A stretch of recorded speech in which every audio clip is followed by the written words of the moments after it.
Welcome back, everybody, to the Back 12 coverage of Round 1 of the 2021 Santa Cruz Masters Cup presented by Innova Champion Discs.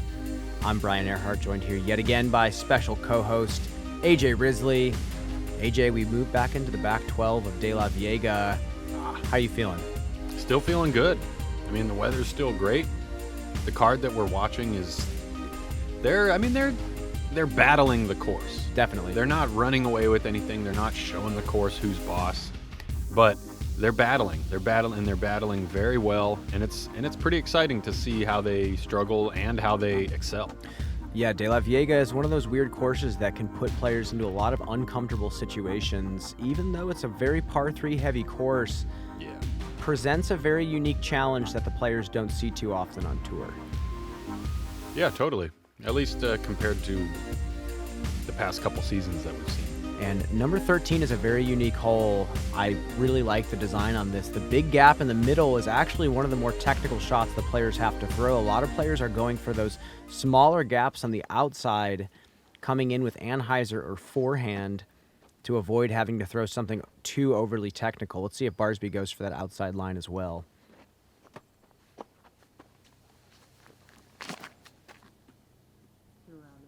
And he does get around those trees, and he gets the skip. Wow. And he's 15 feet from the basket. That is a beautiful shot from Gregg. Calvin going backhand. He doesn't quite have the same sidearm that Gregg or Nate has. But he's got that rock 3 in his hands. Yeah, going for the anhyzer on the first outside gap. I've seen Paul McBeth take the same line with a buzz, and yeah, puts himself to about 40. Not too shabby. And here's Matt with that squall yet again. A little bit faster than a mid-range, but still, when you hold it, you can't really call it a driver either. Kind of a nice niche disc.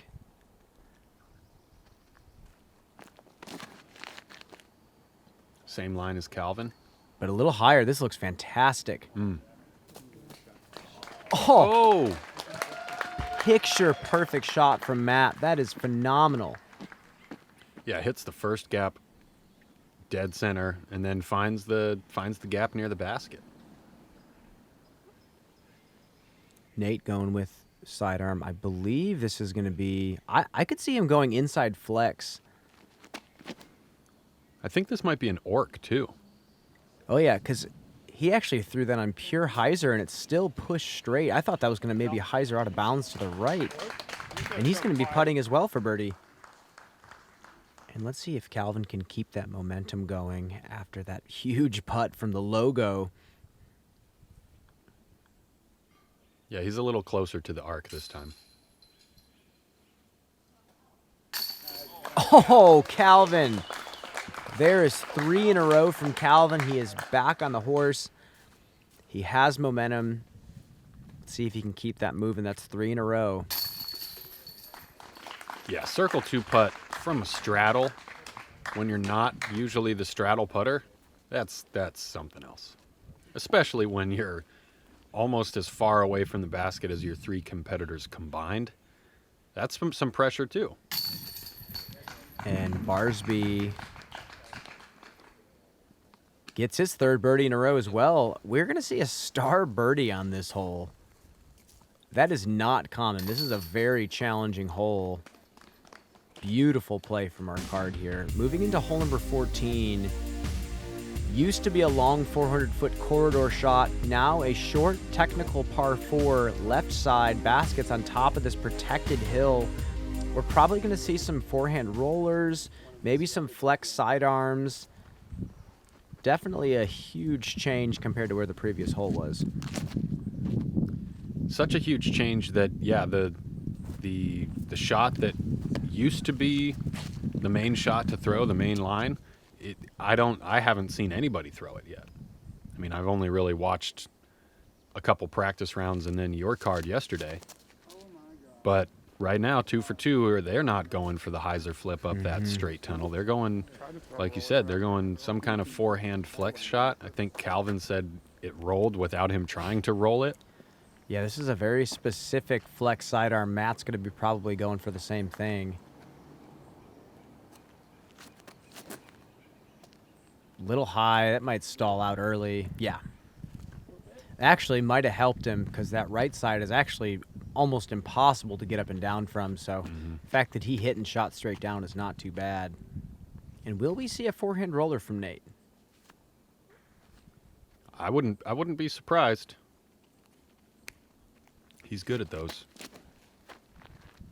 Kind of a flippier disc, trying to go for the long flex sidearm and does not quite get it. That is an old Pearly Champion Orc that I believe he's throwing. Kind of a lost relic in the world of disc golf these days. A little bit. Whoa, that had some speed on it. I think Trying to play a skip up Yeah. up the hill there to just give himself a look, but got a little bit of a roll.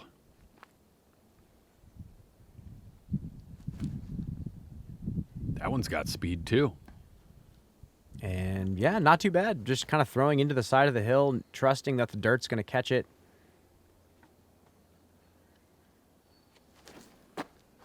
Yeah, and I think the players are accepting the fact that they will have to make a difficult putt on this hole for birdie or even for par. And Oh, he's That- so good with that rhino, but I think if that was throw number 5 with it today, throw number 5, not so great. Calvin for the birdie. Oh, Just a bit low. I believe he might have had to split those trees. I think so. Style points. Oh, And he pulled it. Yeah. Oh, Bit left And for he pushed Matt. Yeah. let's see if Nate can do something other than pull or push.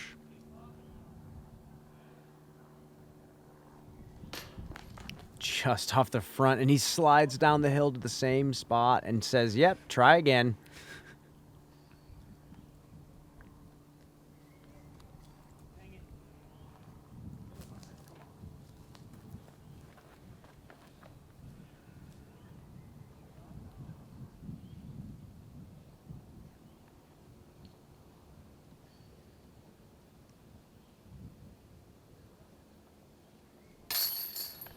That's a nice correction from Nate. Yeah. Snags the par, a star par, I believe we're about to see on one of the shortest par fours I think we are gonna play all year. Yeah.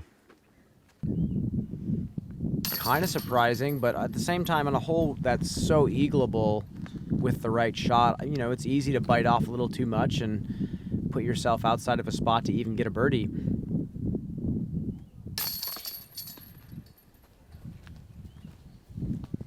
Yeah, really, we did not see that the drives on this hole were less than spectacular. Matt taps in his par as well, and we are going to move into hole number 15. This is affectionately known as the kitchen hole. There is a fridge, an old fridge, all the way at the bottom of this beautiful valley that the players are shooting over. Basket is very protected. This is one of those depth perception holes. You have to find a point of reference and trust your line. Ooh, kind of a half run up from Gregg with the driver. Look at this shape.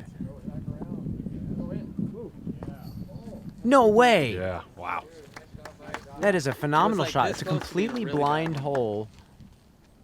And players have Right. to put a lot of time into figuring out what disc in line is the most consistent. Calvin going high Annie. Trying to find Gregg's line off on that right side. Oh, and he almost gets it. Yeah. Maybe just a tiny bit too far right. I think he'll have a putt, though.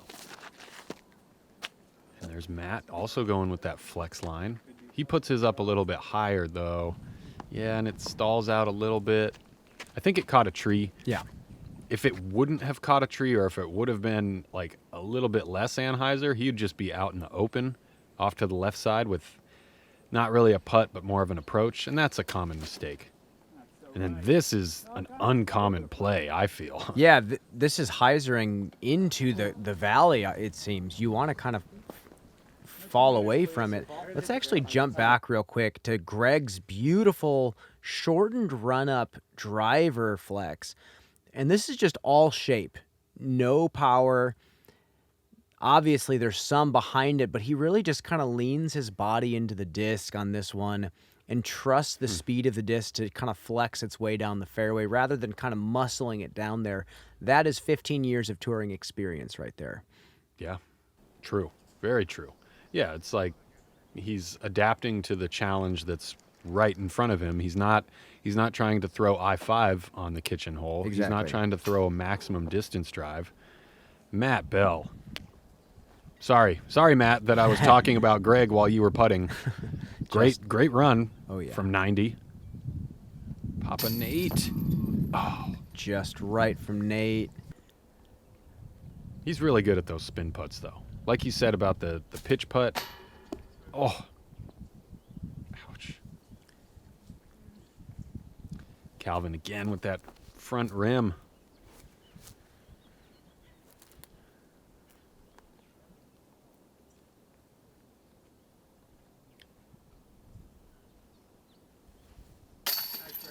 And Gregg gets another birdie.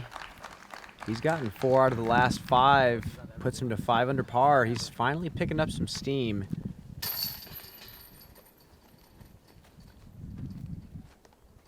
And the rest of our card is just staying afloat right now. There is a lot more attacking to be done here. As Matt walks up and taps in his par, that was nearly a birdie from just outside circle 2, it looked like. The Innova, it taught me how to throw smooth, clean lines, but it also taught me how to build trust in my disc. I can put it on any line and it will hold it. I know when I throw it, it's gonna stick right there. I feel like it's very unique, and it kind of reminds me like nobody's ever the same. That's what I love about it. It stands out. And for me as a person, I like to stand out.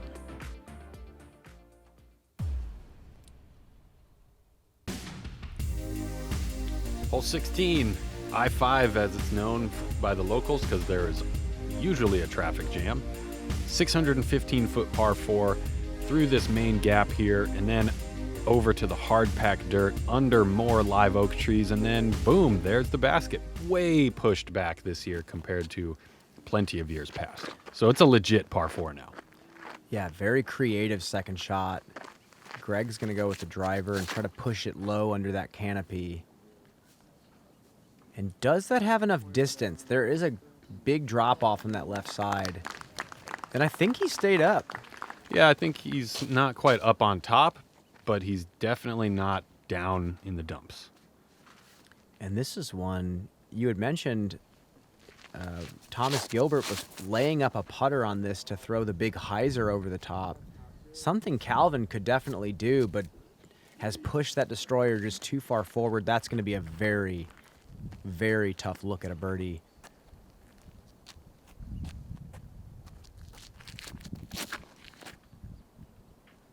Ooh, that's a little left. Okay. I think he might have caught a tree before falling off the cliff there. One can hope. And this looks better from Nate if it can fade and get a skip. Oh, and it just hits so soft. It looks okay where he's at, but that's so challenging to get up and down from there. Oh, he's going forehand. Left though. side? There are not a lot of lines out there. Oh. Oh. No way! Okay. Puts himself to just outside circle 1, maybe even inside. Maybe. That is a phenomenal upshot from Nate. Especially with that longer pin. I mean, that's a tough spot to be with the basket in the classic pin. Oh. Calvin. And now he's going to be working to get up and down for par. That's a bit of a nail biter for him. And Matt is just going in classic Matt Bell style, throwing caution to the wind. Here's a tomahawk. Throwing caution to the wind and frisbee towards basket. What do you know? What? What do you know? That's... I wonder if there was like the 2-meter rule, if that was like on his mind when he was lining that up. I don't think there's much on his mind when he's lining up shots like this. And I say that in a very good way. He's able to pull off some miraculous shots because of the fact that he doesn't seem scared of much. That's a good point. He knows what he's doing. Gregg knows his rhino as he throws it for the 6th time today.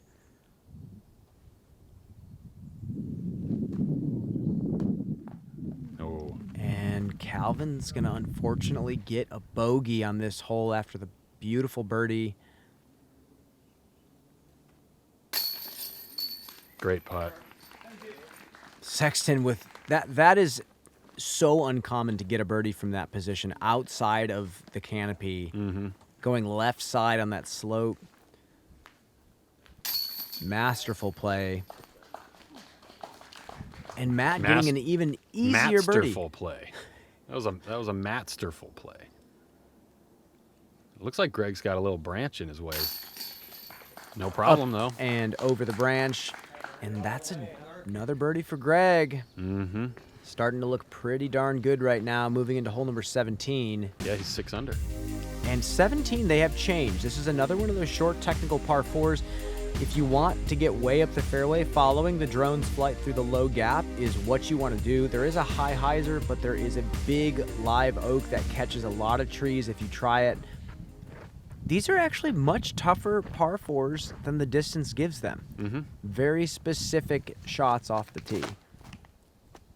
And Gregg has given himself a good look through the middle gap.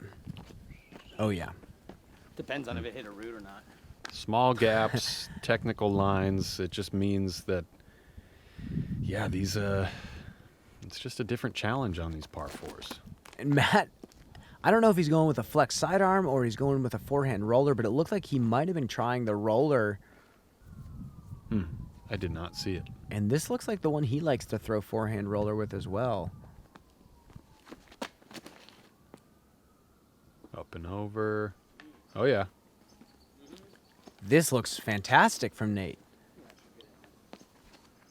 And yeah, that's way up the fairway. Should be an up and down. And then Calvin's going high hyzer. As long as it misses the oak, he should be fine. And he does.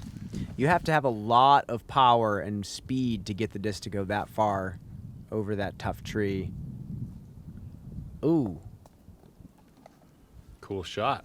Cool shot, but definitely a weird skip. 35 pin high.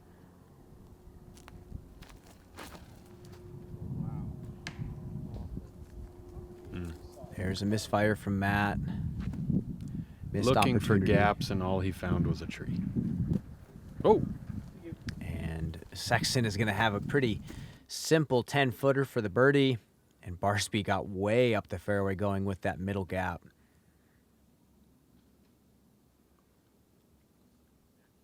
You know, I think this is the theme of DeLaw are holes that have distances that do them zero justice.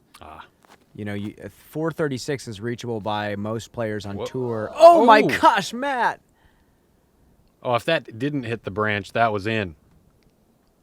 That's what they all say. Yes. And Calvin is back after getting that bogey. He does cancel that one out with that birdie on 17. He's kind of had a bit of a roller coaster round, making himself work for a lot of these birdies. You don't see too many 10-footers from him this round. Yeah. Yeah, well, I think in Calvin's scenario, in his case, you know, he has the fast car, and DeLaw is the semi on the freeway that Calvin just has to, you know, he's got to deal with it somehow. Use your turn signal, I guess. That's all I can say. Number 18, blind shot, another depth perception type hole. It's a lot of picking out reference points, and I think a lot of these old school par 3s that they're giving us are, they favor those types of shots. So Barsby is going to go wide forehand, and there's that dead tree that you want to miss. So if he goes around, he should be all right. That might have got slimy through the back door, but I suppose it did. I don't know. He just kicked the back door down with that power on that forehand. That He's thing a little was deep. boosted. Let's see if Nate knows anything about getting boosted. Following suit. That's a little higher. Actually, might be okay. No way. You don't hit that high up on that tree Yeah. without being boosted. Nate Sexton just showing off his boost. Calvin going with a high backhand flex, which is also a pretty common line for the bigger arms here. That's an eagle. And Yeah, common line for bigger arms. Most arms will go low backhand, try to flex it under the tree that Calvin went over. And this looks pretty good from Matt, as long as it misses. And those guardian Yeah. trees are there for a reason. Another layup from Nate, unfortunately. Calvin from 50. Ah, Just off the top. he had something. He had a line that we couldn't exactly see. This is Gregg playing a little ultimate. Let's see. Nah, he kind of fell away from it on that one. Kind of a tough position to be in. Yeah, full extension like that, he couldn't quite get the follow through that I think he wanted. Oh, Oh, no. Kind of a bounce out from Matt. A little low. That's unfortunate. I don't think he was too far outside the circle. So, I mean, he's pretty good at those 40-foot and in jump putts. Sexton grabs his par. Still kind of a slow moving round for a lot of these players. Yeah.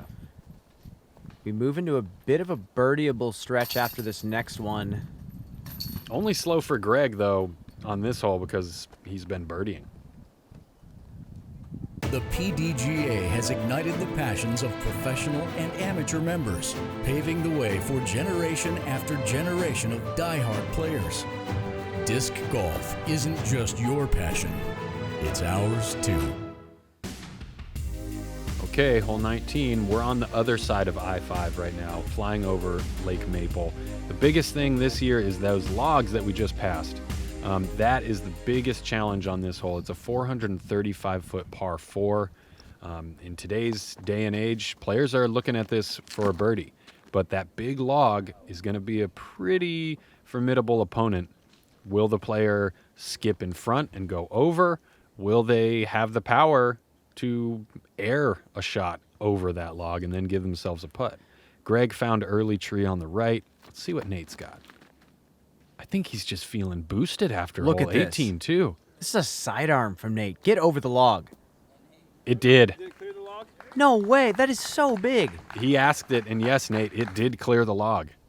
Big That shot. is a 400-foot stall sidearm from Nate. That is large. And Calvin has a bit more work to do with the backhand here. He's going to try to go backside backhand. eagle, get a little hyzer flip. Oh, he found a gap, and he cleared the logs.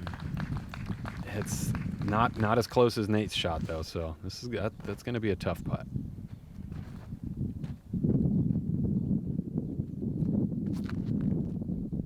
And Matt trying to come in with a little bit more turn to kind of pan it over those logs.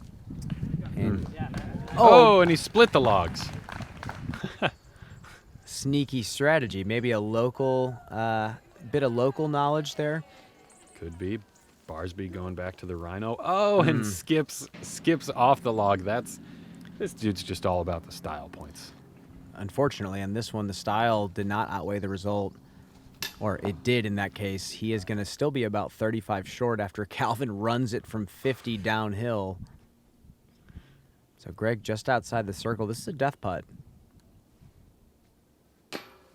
Oh, That is a tough mistake from Gregg. yeah. Catching some momentum, birdieing quite a few holes, And now just an unforced bogey.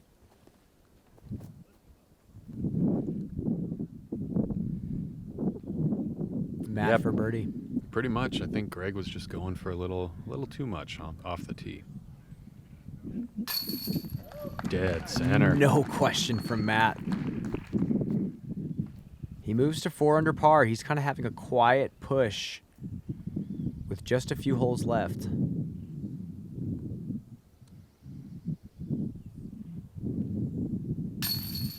Yeah, really. He picks up 2 on Barsby. And Sexton with a huge birdie. that is a phenomenal shot. Huge stall forehand. And that's what I like about Nate. Like you say sneaky. He's literally the poster child for that. Sneaky distance forehand and backhand. Thanks for watching. Thank you for all the support, through purchasing my Quantum Dracos from Millennium and my Halo Destroyers from Innova. Hope to see you again soon. And we are at Gravity, as it's known by the locals. Hole 20, easiest hole in the course, 2.3 scoring average. The trick is to actually play to the left of the trees in front of the basket and play the reverse skip off the hill. Chancing the shelves is a little challenging. Let's see if Nate does it. Yes. That's the dart. Yeah, And yeah, throwing the inside line. dart. I love that. Inside line keeps it on the top shelf. This is just a hole you want to empty your whole bag on when you play. It's so fun to just watch a little slow disc flutter down the hill. I hope that disc had a little bit of speed because Matt let go of that one with Anheuser. Yeah, luckily hit that log. Calvin going left side as well. Oh, no. I did not expect him to hit that tree. He's going to be about 30 short. Yeah. Again. He's not even in the pantry. He's outside the pantry. He's not even on a shelf. Let's see what Gregg's got. Big beat Aviar, probably. Sitting soft. That's going to be top shelf for Gregg. 15 feet long. And maybe second shelf. We'll give him second. You're Yeah, right. We'll give him second shelf. Calvin, again, another long circle 2 look. Kind of a brutal round for him so far. Sit down. Oh. And another one. He's going to be 25, 30 feet again. Yeah, do you really think, was Calvin's game plan going into this weekend like, all right, I'm gonna have to be on with my 50-footers? Probably not. Right. Matt hitting a nice putt from the edge of circle 1 for his birdie.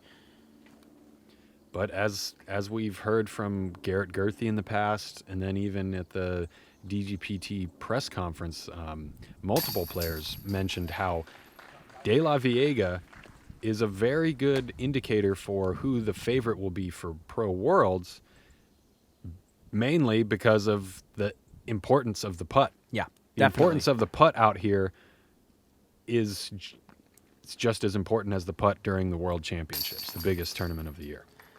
And speaking of that, Barsby unfortunately missing a 15-footer. And this is losing 0.7 strokes on the field on a par 3. This does not feel good. This is one that you kind of bank on getting when you get into the round. You take a bogey, you know you're going to undo it on gravity. Yep. So that's pretty much a bogey for Gregg. Moving into 21, I love this little shot, AJ. Uphill, back downhill, low ceiling on the left side. It's a very specific turnover with a mid or a driver that flattens and kind of slides up to circle 1. And Unless you're Nate, and then you go don't- forehand Firebird. I don't know how I feel about this, to be honest with you. Prove me wrong, Nate, but the slope of this hill is just awful for that forehand angle, and he is down the hill again. This Yeah. is one he's notoriously struggled on.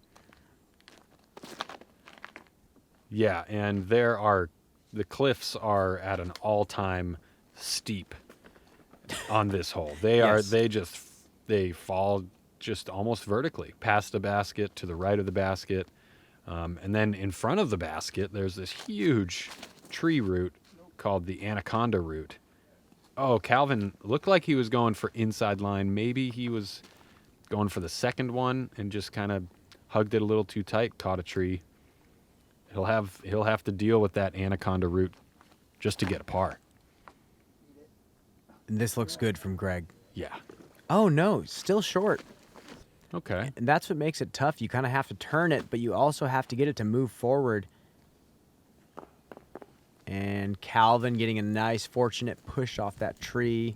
This is a scary approach if you're short. And Nate, if you've watched the Central Coast Starter Pack Challenge 2 in 2019, he infamously 7 or 8 putted this hole, I believe, losing 2 discs in the process of his 3-disc starter pack.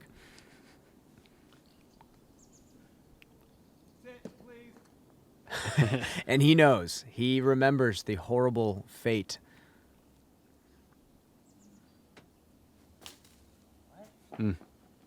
And again, Gregg wanted that one. Just a branch or two got in his way. Let's see what Matt's got. this is 35 feet. Oh, man. Sit down. I think it, yeah. Okay. Yes. I think it did. What a run from Matt, Dude, honestly. yeah. I mean, on this, like, this is the death putt. This is just, I mean, one of 5 insane death putts on this course. A lot of people will tell you that they'll jump that putt, but only Matt's going to actually do it.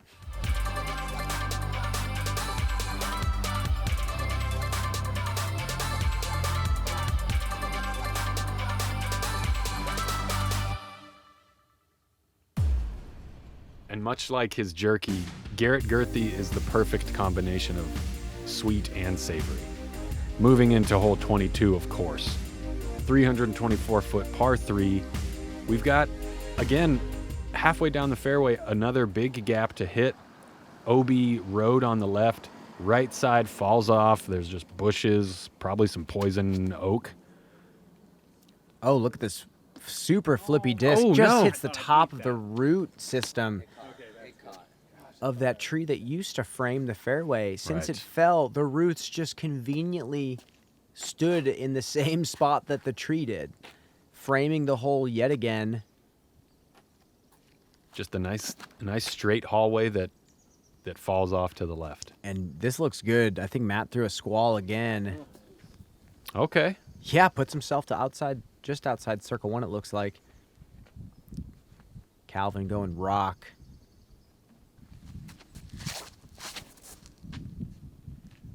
Also looking pretty good.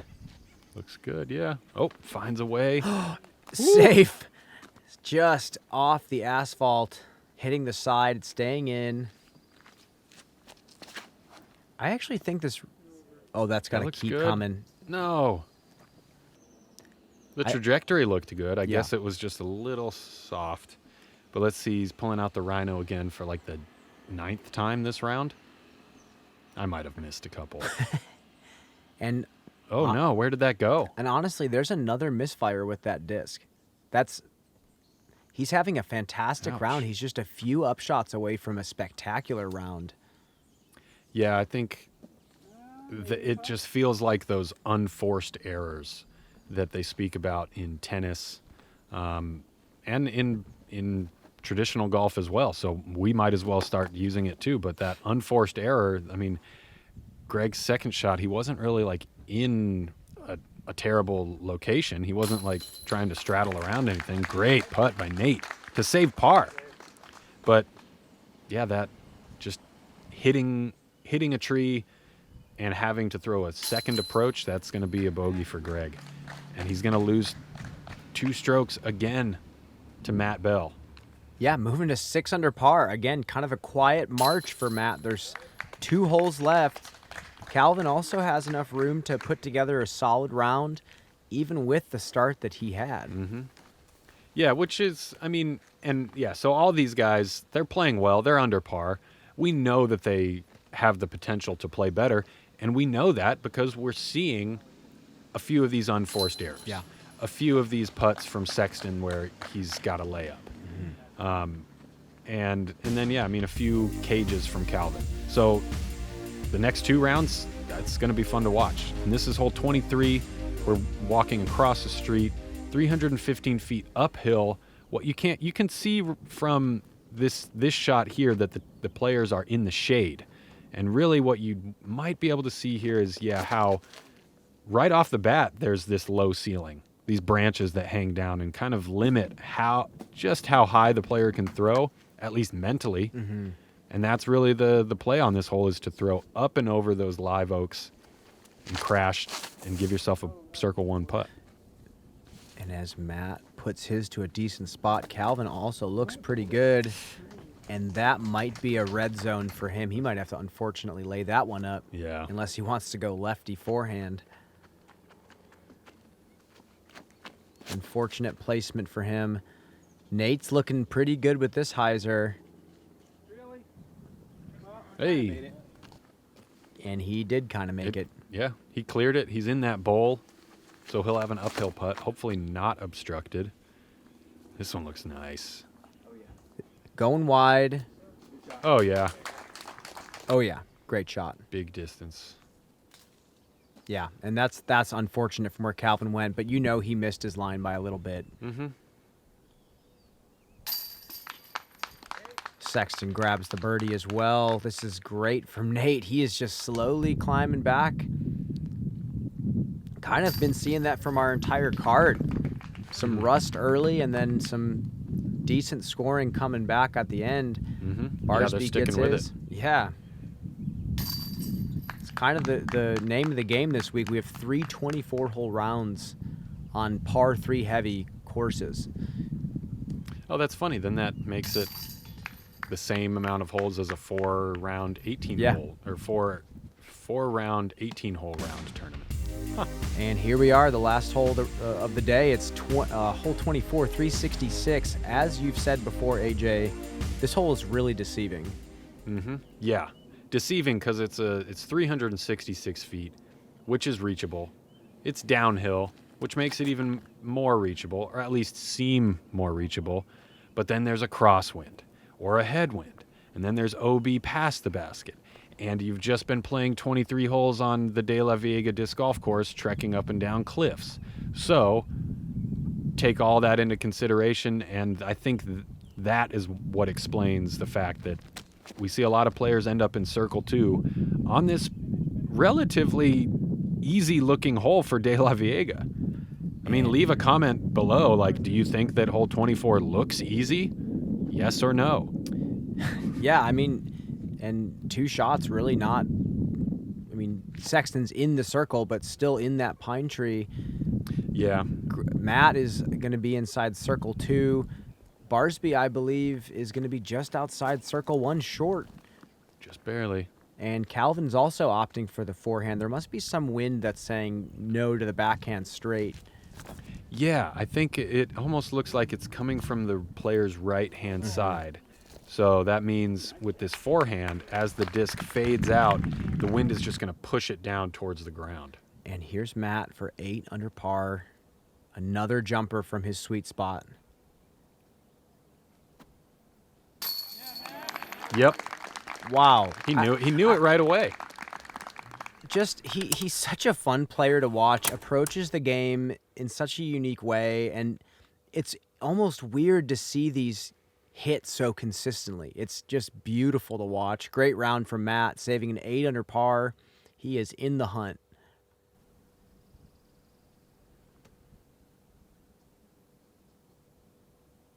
Yeah, just outside. Ooh, and that really slow, controlled jump putt from Gregg. Kind of just letting his weight fall forward. A nice casual shaka as well for the fans. That's what it's all about. And Calvin did not give up. No. And shot a 5 under, not incredible. He will be upper middle pack of this really capped off tournament. It'll be interesting to Oh, Nate. yeah. It's going to be interesting to investigate Calvin's first round at the end of the tournament. Yeah. We don't know where he's going to finish yet, but I think we do know that he had a lot of opportunities that he just missed out on. Nate with again, yeah, a tough miss right there. Matt Bell though, 8 down. Gregg and Nate 7 down. Calvin 5 down. And there you have it, just showing that even a par 3 heavy course can really pose quite the challenge for the best players in the world, except for look at this top leaderboard. Adam Hammes with a 14 under par, still missing 10 holes. Very impressive that this course is providing such a scoring spread at the 35th Masters Cup. I'm Brian Earhart. He's AJ Risley. We are signing off. Make sure to subscribe to Gatekeeper Media, and we will see you in round 2. I am the hammer.